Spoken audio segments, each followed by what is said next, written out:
And we are back here for segment two. As I mentioned at the end of segment one, we're going to go ahead and get into the MLB lockout to start things off.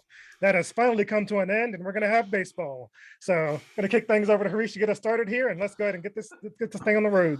It's about time. It's about time that they Yeah, kind man. of ended this. I mean, baseball is America's pastime finally, but Is it? unfortunately, not anymore. Not anymore. Not anymore. Yeah. But it's sad to see some things that the players had to give up in the game because it kind of ruins the nostalgic. Even though I disagree with it. Even though I agree with it, I also disagree because I am a historical of the games, and it should be kept the way it should be kept.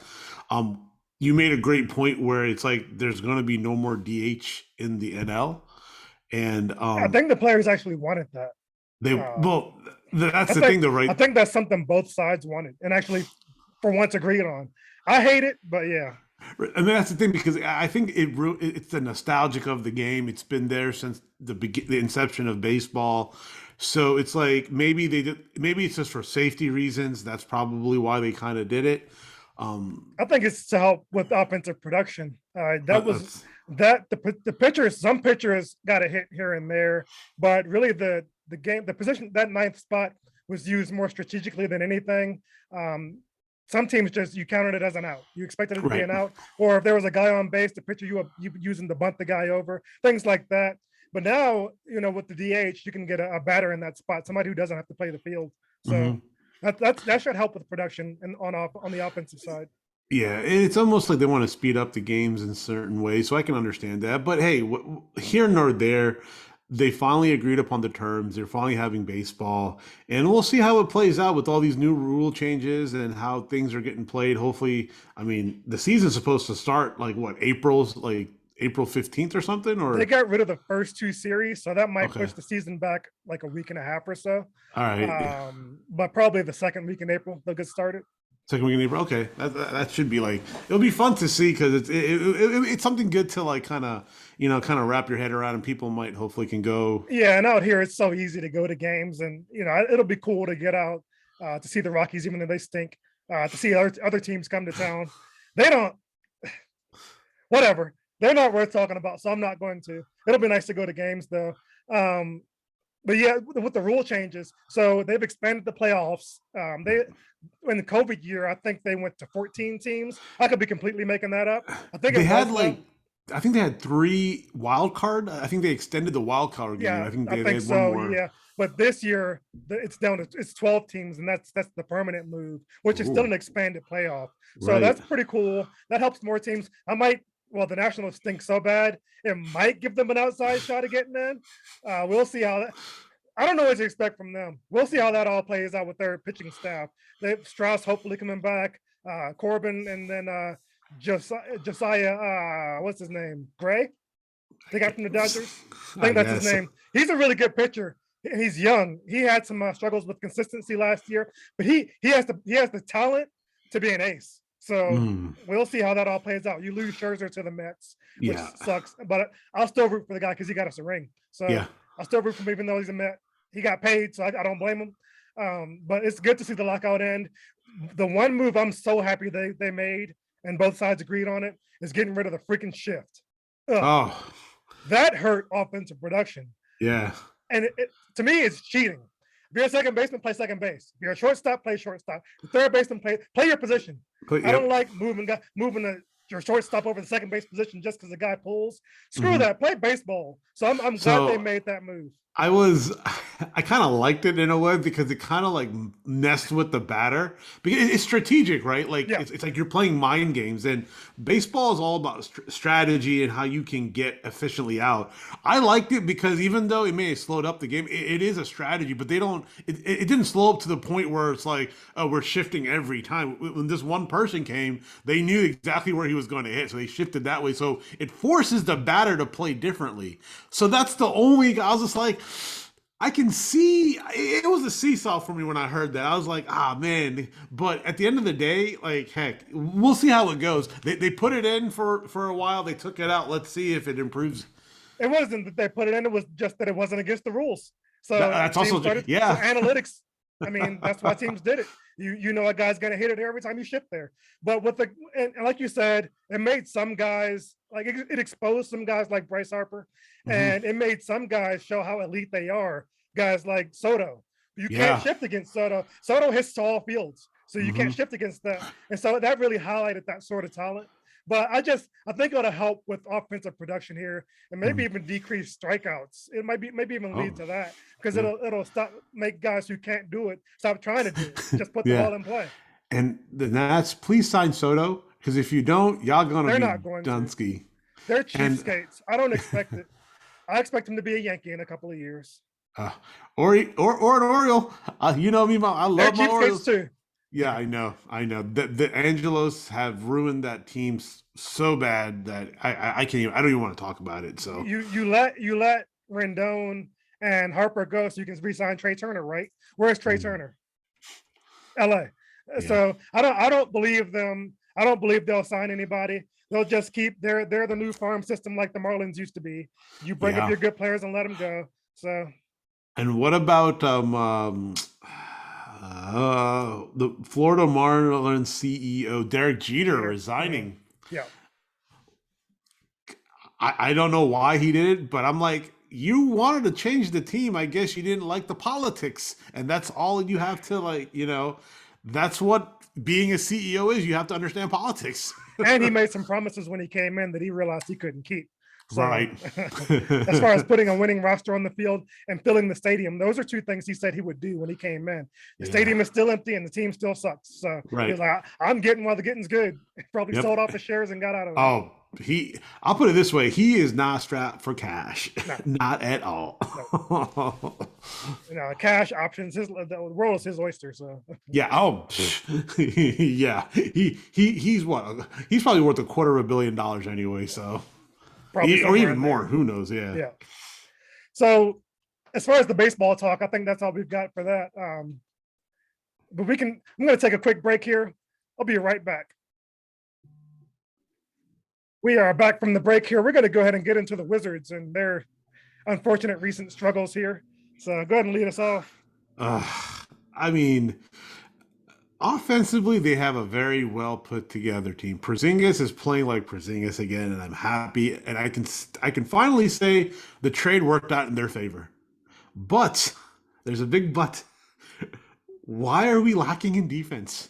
Like we have defensive brain struggles. I can't even call them farts anymore. It's a struggle. Like they don't know where to go. They don't know a backdoor is coming, or they don't know an open shooter. Like the Lakers, that team is LeBron. Cover LeBron. If you cover LeBron, and you're done, you're fine. But you know LeBron's going to score. He scored 50 points last night. It wasn't about how he scored; it's the way he scored. I mean, he was scoring all over 3 points, dunks, traveling while he's taking the shot. I mean, they didn't Yeah, cover he the traveled on one players. of his layups late. I saw that. Yeah, I'm like this. They don't cover the players subsequently to LeBron. You know LeBron's going to score, so you can't stop him. That's fine. But you can stop Pope. You can stop Monk. You can stop the other guy. You can stop. I can't even name anybody besides Westbrook and LeBron on that team. But everybody I don't else, think Melo had a big game though. Monk killed them though. yeah. And why? So I kind of have to look at Wes Unsold's kind of the like I have to look at his kind of like capabilities of adapting. I mean, why isn't Danny on LeBron? Why are we like shifting to have like Neto, who's like compared to LeBron like a small person? See, when LeBron is on like he was last night, he's not always on like that where he's hitting everything, but he was hitting from the logo. He was just from everywhere on the court. He was hitting everything. There's nothing you can do about that. I don't even blame them in that regard. LeBron, let him get 50, fine. I don't, Right. whatever. Let him do what he has to do. But like you said, the other guys can't kill you. Monk was hitting, he was hitting wide open shots. So if LeBron is going off like he is, then everybody else should be covered because you let Mm-hmm. him do what he's going to do, play defense everywhere else. You can't stop LeBron. So just guard everybody else. They Mm-hmm. didn't, and they lost the game. Chris Apps in his first game, he balled out. I thought they might have a shot at the playoffs because he played so well. But the way they played the Clippers, the Clippers are the team that came back from 35 down and beat them earlier this season. They just have the Wizards' number, I guess. The Wizards looked like they were going to win that game for most of it. Then the Clippers closed it out at the end. So I chalked that one up to they got out coached, whatever. But to lose like they did to the Lakers, you're not getting out coached in that one. I don't think you're getting out talented, even with LeBron on the other side, because the rest of the Lakers roster, I'm not afraid of those guys. I'm not afraid of Westbrook anymore with the way he's playing right now. I think their problem is the fact that they don't have any offensive identity. They should be running the offense through Kristaps. With Kuzma really not, maybe if not running point, doing a majority of that ball handling on the offensive side of the court. He should have the ball in his hands the most.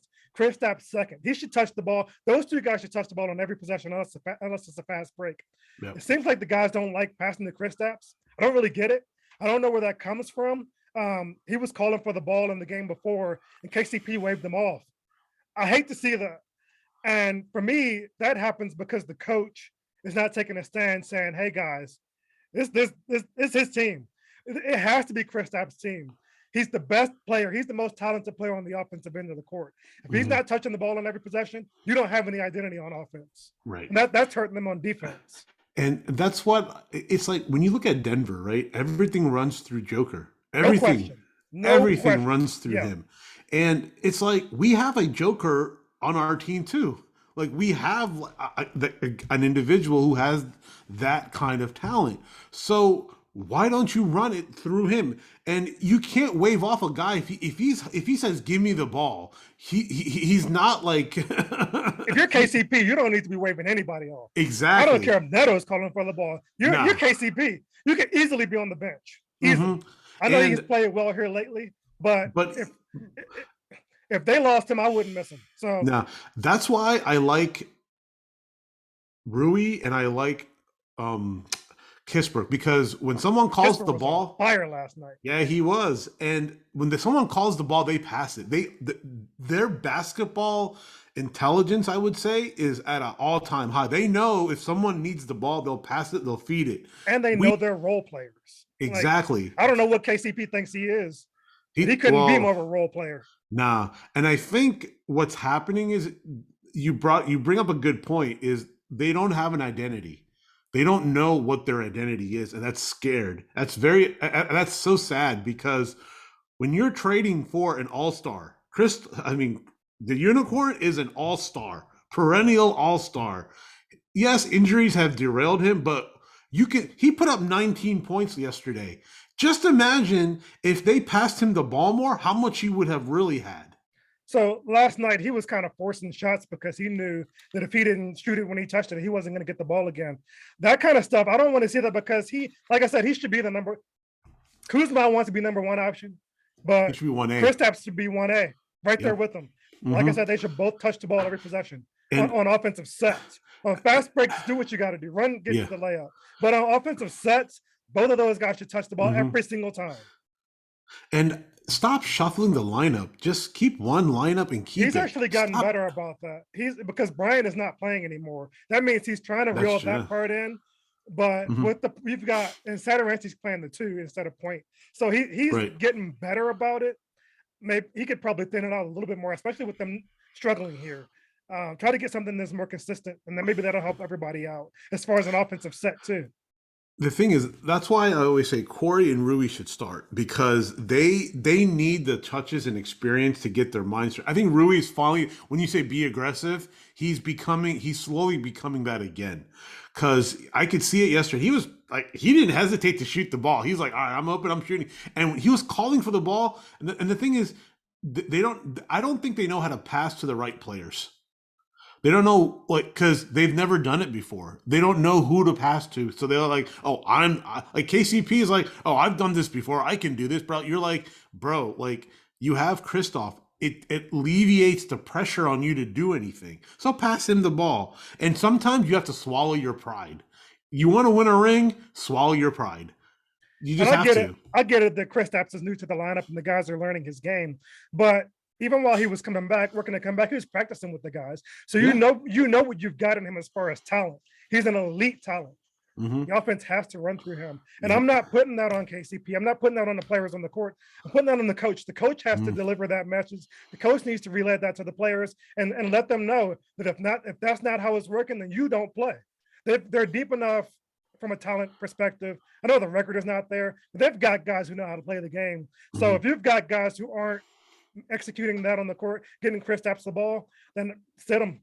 If KCP doesn't want to pass it to my elite center, have a seat, buddy.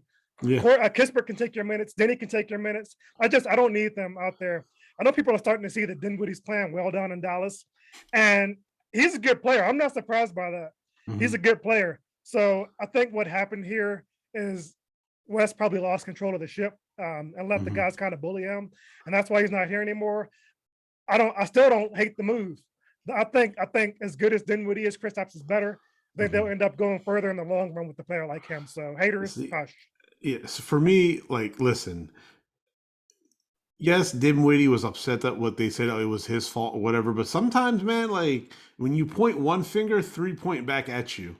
So at the end of the day, Tommy Shepard pulled a fast one, y'all. Like, let's be real here. Like, how many points has Dimwitty scored since joining Hey, the he's played very well down there. right? He's He's played played very very well, well. right? I would take Kristoff any day of the week because he can give you a double double every night. Dinwiddie, he can go up and down, streaky, very streaky guy. He'll give you consistent minutes, but Luca is that team. Now Luca Doncic. here was Dinwiddie's explanation as to why he had streaky play. He Mm-hmm, said in their hot start when they were 10-3 and everybody was saying, "Oh, this is it." mm-hmm, He said he was being more aggressive, and the numbers bear that out. His scoring was fairly consistent during that run. He was averaging about 17. He was between 17 and 20 points a game during that run. mm-hmm. He said at that point the guys were saying the guys went to the coach and said, "We don't like the fact that this guy is shooting so much." They complained about it, and the coaches went to him and said, "You need to start passing the ball more." He said when that happened, his scoring dropped off and the team's play dropped off. And what he's saying, it's hard to argue against anything he said because everything points to that being true. So then who So would have complained though? That makes no sense. If you're winning, why would you want to complain to the coach that he's scoring haters, more? why would you complain? People jealousy. People were jealous of him. And after the complaints, everything fell apart.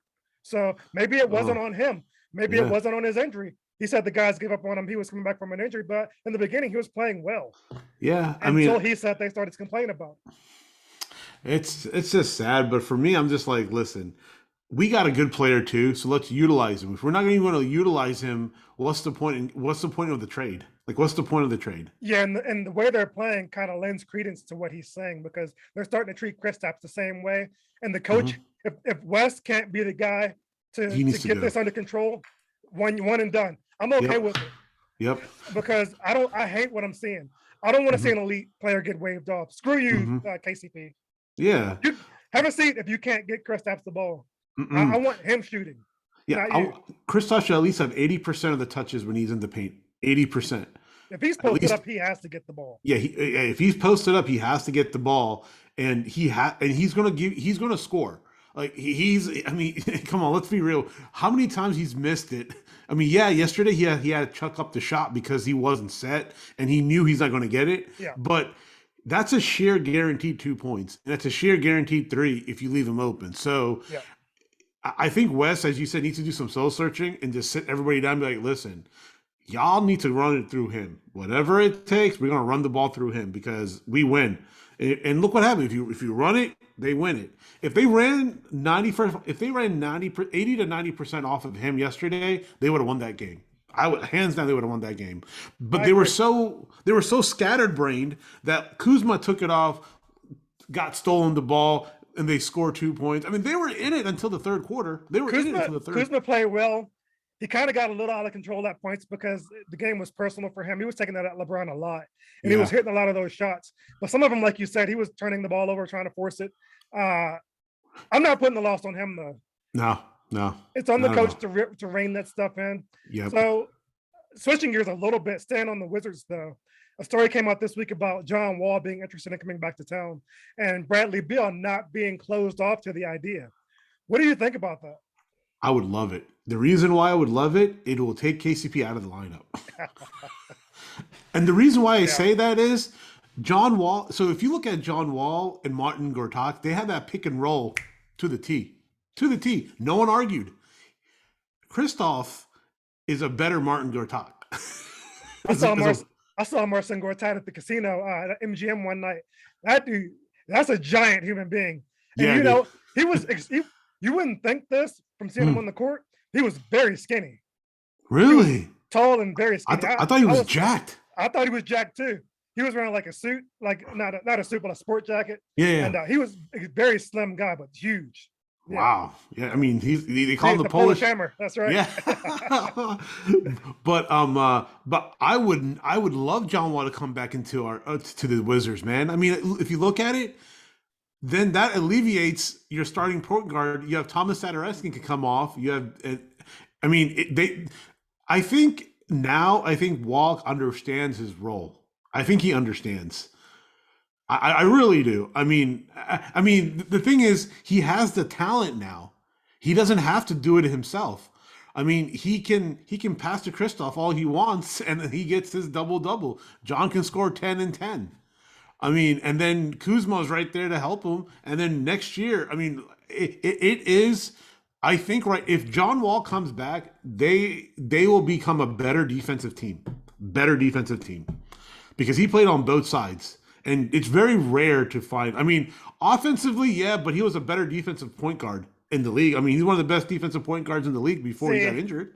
This is going to be one of the situations that I brought up before, how we need to go devil's advocate, one of us at some point, and that's going to be me here, because I think John Wall is a terrible defensive player. I don't think him or Bradley Beal, when they were together, gave any effort on that end of the court.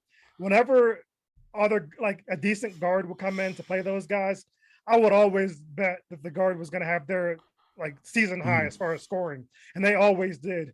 Point guards always went off against the Wizards when John Wall was there. I should say, I'm not there anymore. But whenever John Wall was there, point guards would go off on them, because I don't think he cared about defense at all. And at this point in his career, he's still a max contract player, and this is why I wouldn't consider bringing him back, because from a talent perspective, he's not a max contract player. Sitting out all this time, you just have no idea what you're going to get from him. He might come back healthy next year. He might still be John Wall. With the question marks, though, I can't take that risk. I can't bring him in at 40 million plus a year, not knowing what you're going to get from him. He should be a better shooter now, because that's all he's had time to work on. It's just too many question marks for me to consider it. I know Bill he was like, maybe. I know he wasn't closing the door on it, but if you're going to pay Leo, you can't pay Wall. Wall has exactly. To take a pay cut. Are you going to take less money to bring John Wall back? I don't think so. So no, I can't do it. Can't do it. Me, nostalgically, I'd be like, yeah, I want him back. But if I put my business hat on, you can't do that trade. You just can't. Yeah. Or you can't even I'll put it this way. You can't even talk to his reps at all, because they're going to be asking for an astronomical. You have to take on his contract, which you can't do. And B, if you did, you have to cut somebody. You really have to cut somebody. You probably have to let Kristoff go, because you took on his salary. I think with Kristoff, so usually you can have 3 max players on one roster. So I think with Kristaps, I don't think Kristaps is even at the max. His contract is high, but Beal will be on the max when he signs his new deal, and then John Wall too. So they might be able to make it work in that perspective. But I'd rather pay that money to somebody else, or 2 or 3 other players, than I watched up John Wall. It was just because now they have the players to go forth. It's just, the thing is, if Wes Unseld is not that coach, then you need to have somebody who can come in and do it, because starting to question it. Because right now, like when I saw the highlights from yesterday, and I'm seeing kind of lackadaisical efforts on both ends of the court. The young guys are playing great. Like Kuzma, not even KCP, Kuzma, my boy Kristoff, and Rui, and the 3-point guy. Why am I forgetting his name? Kispert, there you go. God, I was high on him from the start. And then you have Gafford. Those are your starting Gafford five. was playing hard last night. Yeah. Those are your starting five I just named. Play them. Everybody else is secondary now. Everybody else has to be secondary. Who cares? Like then you have a ball handler in in Kuzma. You have a ball handler in Kristoff. You have a ball handler in Kisberg. Or even play Danny. Play the young guys who are hungry and who understand the game of basketball. Yeah, You don't. they're gonna fall out of playoff contention here soon. So at that point, I'm sure they'll start playing the young guys a little bit more. I thought when they got, like I said in the beginning of the segment, I thought when they got Kristaps would be what they needed to at least get them in to the 10th spot in the playing game. They're But not getting it's voted not in. looking like it's gonna happen. Okay, They're really running out of time here. they are. So this is going to be me talking to Wes Unseld. Is your starting five cannot include KCP and cannot include anybody else that I just named. Everybody else needs to start. Danny needs to start because he can run the point. Kristoff needs to start. Kisberg, Rui, and Kuzma. That's it. And then you can rotate in Gafford when you need a defensive presence and an offensive presence just to show muscle. That's it. Everybody else, like Gil needs to be a main rotator in and out. Like that's what you need because that alone they understand. See, the thing is, you have to understand who plays well with each other. Those five that I just mentioned play very well with each other. They understand the concepts of the game. KCP is just here and there. He's like he. If you remove him, the team still plays good. If you put him in, the team plays okay. So you have to find out that he's the issue. Yes, defensively he's good sometimes, yeah, but those other five has elevated their game. Yeah, Kisberg has a lax on defense because he's a rookie, and a lot of veterans will take advantage of that. He got crossed up a little bit more, but that's okay. But he can come back and give you 10 points. Yeah, Horton Tucker made him fall last night. He crossed him up. Yeah, so he bad. did. So, but like I said, here soon it's not going to matter anymore because Yep. they're going to be out of it. Bold prediction: do you think they're gonna get in 10th spot at Heck least? no. Yeah, Heck me neither. no. I don't see it. They're just not playing well enough. And like I said, no offensive identity. It's going to be too hard. Their schedule. The Lakers have the hardest schedule down the stretch. The Wizards' Yeah. schedule, I don't even think is that hard. But Mm-mm. they're losing to the Lakers are a bad team, and they lost to them last Yeah, night. So and what's you can't, frustrating you can't is beat those teams. You're not a playoff team. yeah, we can move on after this. We can say our last words on this one or our last thoughts on it. But for me, what's frustrating is you can get an identity, but it's too late now in the season. I mean, right now it's too late. I mean, if you start playing well now, you don't know what other teams are going to do. Other teams can start winning 10 games in a row, and you can still win 6, but you ain't going to make it. I mean, it's too late. It's too late. Yeah, so their West Coast swing continues tonight. They're out at Portland tonight at 8 o'clock, 8 o'clock my time. It's a late game for you. I'll check that game out since it's so late. Might even go out somewhere to watch it. We'll see. But if you lose to Portland, they're worse somehow than the Wizards. You can't lose that game.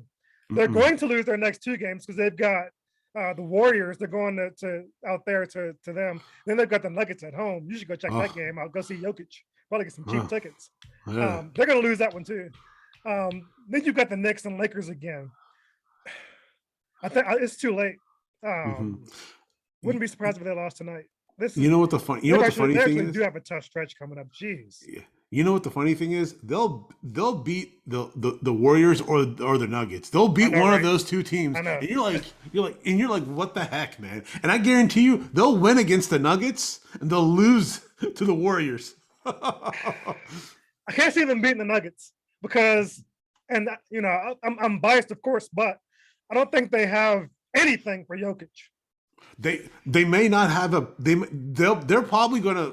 I think Jokic and Kristoff are gonna have a game. They're both gonna score 20, 30. They're gonna go back to back. I don't think Kristaps has anything. I think Jokic can guard him. Jokic can play the perimeter, but Kristaps, Jokic will destroy him in the post. So, that'll be a fun game to watch either way. So yeah, and that's what I'm saying though. They'll the games that we think they're going to lose, they win. And the games that we think they're going to win, they lose. We said that they're going to lose they'll win against the Lakers. They lost against the Lakers. So in that stretch that they had coming up, they had I think the Hawks was part of that stretch, maybe. Yeah.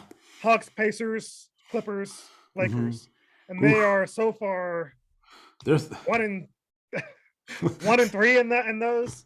Um, man, I don't. It's not looking good. no, After the not Lakers, they've got the Rockets. They should win that, but who knows? They nah. lose to those kind of teams. Then the Hmm. Bucks, Pistons, Warriors again, Oof. Bulls. It's a tough stretch coming up. It's a huge stretch, and if they don't, I'm just gonna say they might even go 2-6, man. 2-6 in that stretch. Yeah, I The don't. next, I think we're both going to end up right. They're not gonna. I can't see them making it. I mean, it has to be like a gift from God if they need to like all of a sudden. I Yeah, mean, everybody else has to do bad. That's the thing, right? Everybody else has to lose 10 games. Like 10 games. yeah. And if they're counting on help, I don't think it's going to come this time. Nope. Nope. And But besides, like, what's the point in playing in a bubble in a play-in game? At the end of the day, like, I hate that. Like, I really don't like that. It's not even a playoffs. I like it It's if you just win it. But I don't think I don't think they'd win it. no, So they're not gonna win it. I mean, final thoughts? that's enough for me for them. They stink. They don't deserve my time anymore. We've given them like 30 minutes. They don't even deserve it. Nope. Jerks. Let's yeah. Playing with our emotions. Next. So a team that does deserve it are the Denver Nuggets. They are rolling. They lost to Golden State the other night, but that was back and forth, and that was a battle. That is a preview of could be a preview of the first round matchup. I hope Mhm. that doesn't happen because I'd like to see both of those teams go further into it. And Golden State's in third place right now. They won't be. Draymond's coming back on Monday, so they'll play themselves into the second seed, and then Denver will end up playing Memphis in the first round. I think they can take Memphis out, but they're Yeah. rolling here lately. Jokic, who was already playing at an MVP level, has taken it up a notch. He's really, I mean, his numbers are absurd. So Yeah. with them having Boogie too to spell him at times, Oh there's no drop God. off when he goes to the bench anymore. So you don't Hmm. even get that break anymore. Boogie's playing very well. And then, like I keep saying, Murray and Porter Jr. are coming back. They're warming up even harder and harder before every game. So that's going to be soon. Denver is in the driver's seat, in my opinion. Driver's seat. I had just said they're like far ahead. They would have won that game if Jamal Murray and Porter were playing. They would have Yeah, won that game. and they almost won it anyway. So Yeah. And this is why I get so frustrated when I see the Denver Nuggets because they're the better version of the Wizards. Better version of the Wizards. Because you have the pieces like the Nuggets, but you're not playing their mentality of the Nuggets. You see what I'm saying? Like because you have a big man. Jokic is one of the best centers in the league. And he's scoring 20 to 30 points, but it runs through him. They pass him the ball, and then yeah, everybody else works around him. It's like a moving chess pieces everywhere. yeah, he's an unquestioned leader, and the guys love playing with him and love playing hard with him because they know when if you give it to him, there's a chance you're going to get it back. He's not a Yeah. black hole when you pass him the ball. That's it. He I said this before. He's a pass first player. Hmm. He can score 40, but he's out looking for his teammates, and those guys expect the ball when they're spotted up, and so they know it's coming. They get in and shoot it and make it. Hmm. Aaron Gordon is also stepping up his game here lately. Hmm. Monte Morris, these guys, they're bringing it every night. They're playing hard. I knocked Coach Malone Hmm. maybe earlier this season. I thought that they needed better representation from the head coaching position, but Hmm. I can't question him anymore. What he's doing with this hollowed out roster with just really Jokic as a star, Hmm. um, he should be in consideration for Coach of the Year. He, But I mean, I think Ty Lue is going to take that because the Clippers should not be where they are uh, with George and Kawhi out, and they're still a that's true. playoff team. That's Yeah. crazy. So that's going to be tough to beat as far as Coach of the Year. But the Nuggets are a 6th seed in the tough Western Conference. Mhm. Then tonight we've got the Raptors coming to town. But I have to check on some tickets for that because they might be cheap with the Raptors coming in.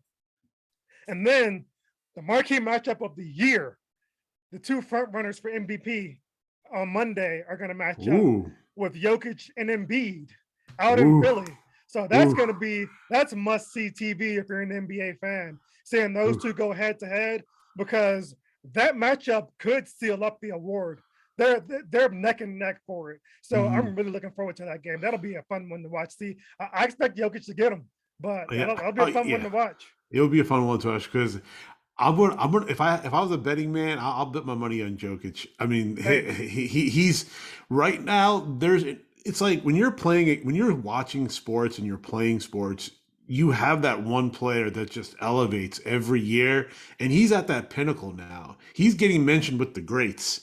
So Deservedly so. yeah, and I was about to tweet this. His footwork is like Hakeem Olajuwon's. I Yeah, it mean, is. It really is, and that's some people might hear you say that and think it's hyperbole, but anybody who would think it's being crazy is not somebody who watches the Nuggets on a regular basis like I do. mhm, His footwork is it's absurd. His passing yeah, is crazy. His mhm. shot, I mean, he has like a Dirk level shot, like point guard skill as far as passing, and then Hakeem footwork. I mean, come on. Yeah, for me, like Hakeem was my. I always say Hakeem is Yeah. for me. It's like the best center that's ever Hmm. played the game. I Hmm. mean, if I was gonna get a player to play center, it would be Hakeem Olajuwon. Yeah. I mean, yeah, I love Shaq, and sometimes when I shave my head, I look like Baby Shaq. But but him and Jokic are almost similar in style because Hakeem can pass it out too. And he can ball handle too. So when he gets into that paint, that was his territory, Yeah. and you could not stop him. And Jokic has now risen his game to that level. And Yeah. for me to say that, that's a huge kind of like comparison, but it's also You're absolutely that's what right. I see Yep, you're because right. I mean when he did that. I forgot what team he was playing. He crossed him up in the middle, did a little juke fake and came underneath the basket. And I'm like, oh my God, brings so much Yeah, nostalgia. I know what move you're talking about. I saw that highlight too. It was a Hakeem like move. Like Yeah. fake, fake, fake, get him. But, I and then love get it. him I because love it. that's what he did to David Robinson. Yeah. He moved one way, He did it David to Shaq Robinson went too. and yeah, and I was just like, wow, like Yeah. did he call Hakeem before the game like, hey, I'm gonna do your move?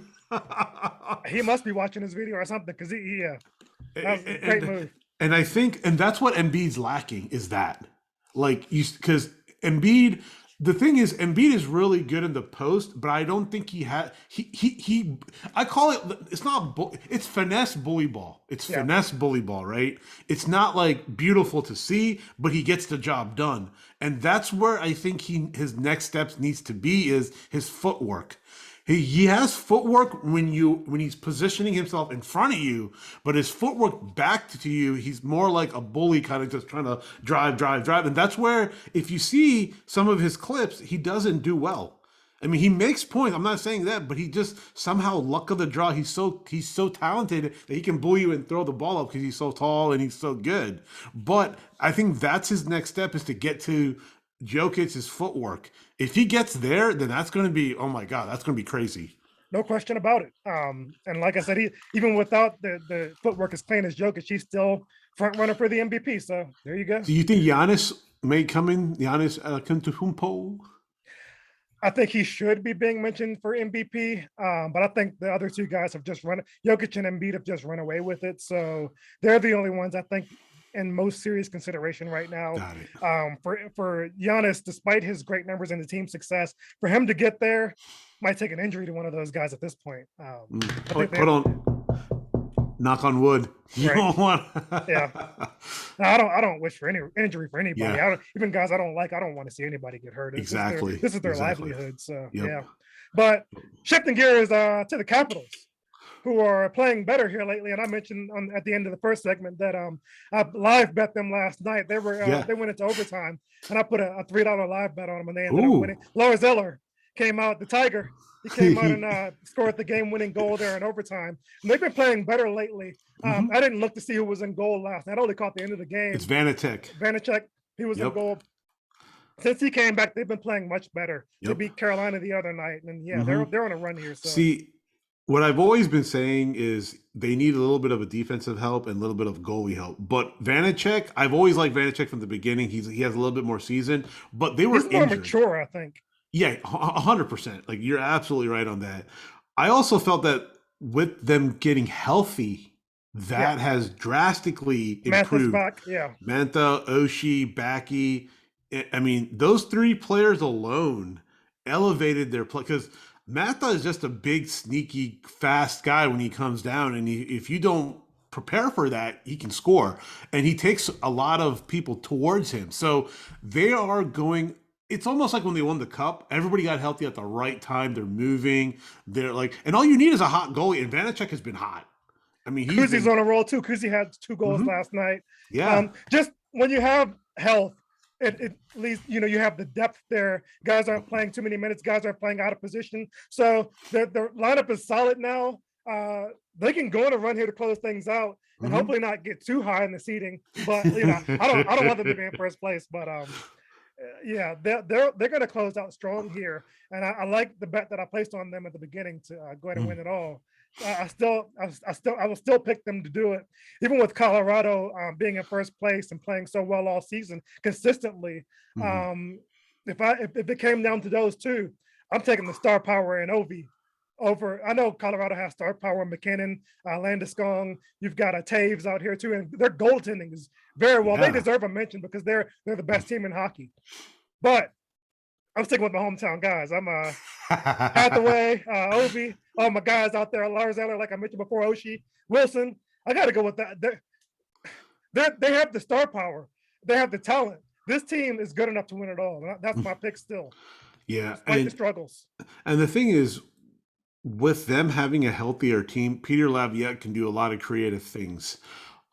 Now you can see what they can become. Even though they went into overtime, okay, no big deal, it happens. But they won in overtime. That's what the thing is, because they've lost. Their overtime record is not great, but they have been winning.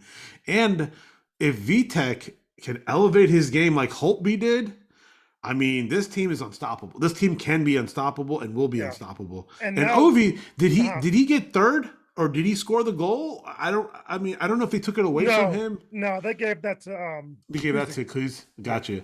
So if you look at it, Ovi's hungry to score to beat Yager to become third of all time in goals, and he's only two away from. I mean, he's well. If he gets to third, I mean, he's chasing Gretzky, the great one. So I think he can get it, man. I think he can become like the season. How many games left? Is there like 20 games left or Less than that. There are less than not many that? games left. We're coming up on playoff time here, because Yeah. that starts up in April. So, Oh um, yeah. So maybe 5 to 10 then, no, right? it's somewhere around 15-ish because the 15 NBA is ish. around the same area. So, Got with Vanacek playing well here lately, we were both calling for them to make the move for Holtby. They yeah. don't need to do that anymore. They don't need to give up No. any capital anymore. No. Vanacek, I believe in him. I believe Mhm. he's the piece they needed to solidify that position. And then you still have the depth with what's his name? Dang it, Samsonov? Samsonov. Yeah, it was Yeah. Samsonov. You still have the depth there with that. So, but Vanacek is the guy that needs to ride. Spell Yeah. him when he needs a break, but don't go with the shuffling anymore. Lock Right. him into the spot and ride him into the playoffs. He can be Yep. the hot goalie riding in. hmm And I just feel that there's something like special about this team per se is because of the adversity that they had to go through to Yeah. get to where they are right now. When they won the cup, it was just the pressure of winning because you had all the talent and they never won it. But now it's like, And they were in that Columbus series, they were down 0-2. So, and then Holtby yeah. goes in and saves the day. So hmm So they were now it's down. Were like, they down 3-1 to Tampa? And that no, they there was were. something like that where they were almost done again. Yeah, I think they were. I think they were because Tampa. They were two. They were 3-2, and they came back and won the last two, Something like that. I don't know. something like that. Yeah, because they Y'all crushed can them. look it up. Y'all can Google it. Yeah, Yeah. Oh, we know we won the cup that year, so that's right. That's right. and this year they have a very good chance of winning it again. They do. They do, and let's see. I mean, they're getting healthy, and I mean everything's kind of getting Calling it solidified. now. So. Caps and Abs in the Stanley Cup Finals. Real okay. Calling it. All right, caps and abs. All right.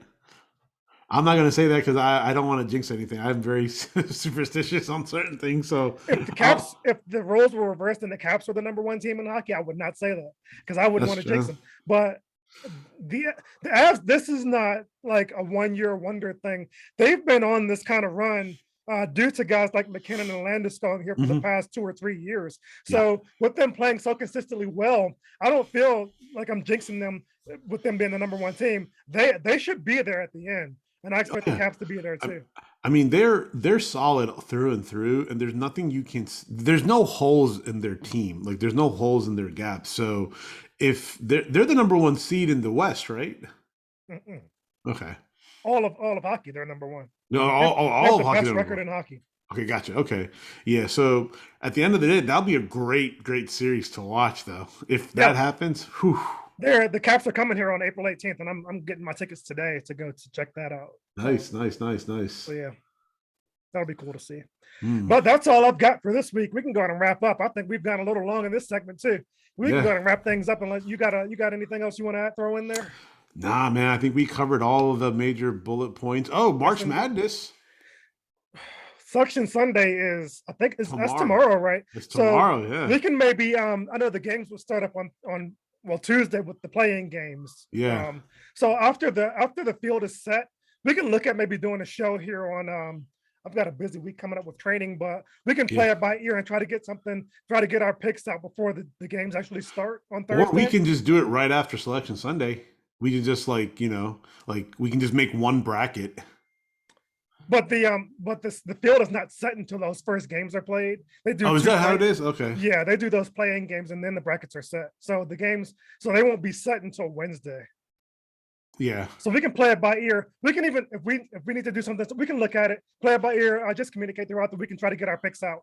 Yeah. Talk about that, and then post them on our Twitter too. Twitter page. So, Yeah, that'd be pretty cool. So yeah, some March Madness talk coming up.